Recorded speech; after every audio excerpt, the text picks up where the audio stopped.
Góðan dag. Í þessari kynningu ætla ég að fara yfir nokkur atriði sem gott er að hafa í huga varðandi texta og grunna á skjákynningum.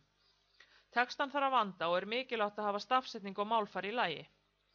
Þó að útlit sé smekksatriði og sitt sýnist hverjum það hvað er fallegt og hvað ekki, eru nokkur atriði sem hafa ber í huga þegar útlit er valið. Þegar gera á skjákynningu er mikilvægt að hafa textan á síðunni ekki of mikinn. Textinn sem settur er inn á síðuna inniheldur aðalatriðin í því sem tala á meðan síðan er á skjánum. Gott er að miða við 3 til 4 línur eins og hér er sýnt. Kynningin sjálf inniheldur svo meiri texta sem flytjandinn flytur fyrir áheyrendur.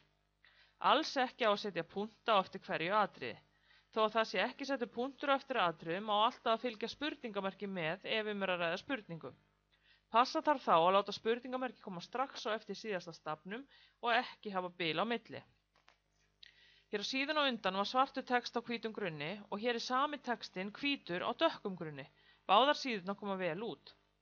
Þegar text er í ljósum lit þarf grunnurinn undir honum að vera frekar dökkur og þegar text er svartur eða mjög dökkur þarf að hafa ljósan grunn undir honum. Þetta eru hlutir sem hafa ber í huga þegar útlit á skjákynningu er ákveðið. Hér erum við enn með sama textan, bæði hvítan og svartan, en grunnurinn undir öllum textanum er litskrúðug mynd. Eins og þið sjáu hér þá er erfitt að lesa textan á þessari síðu af því að myndin er undir. Á þessari síðu erum við enn með sama textan en aðra mynd sem grunn. Þessi mynd er allt öðruvísi en sú sem ég sýndi hér á undan og því alveg í lagi að nota hana sem grunn. Textin er vel læsilegur. Svona mikill text á síðu er ekki æskilegur. Kynningar sem innihalda upplestur af skjánum er ekki skemmtilega kynningar. Margar leturtegundir á sömu síðu eins og hér eru heldur ekki æskilegar. Gott er að miða við að hafa ekki fleiri en 2 leturtegundir á hverri síðu.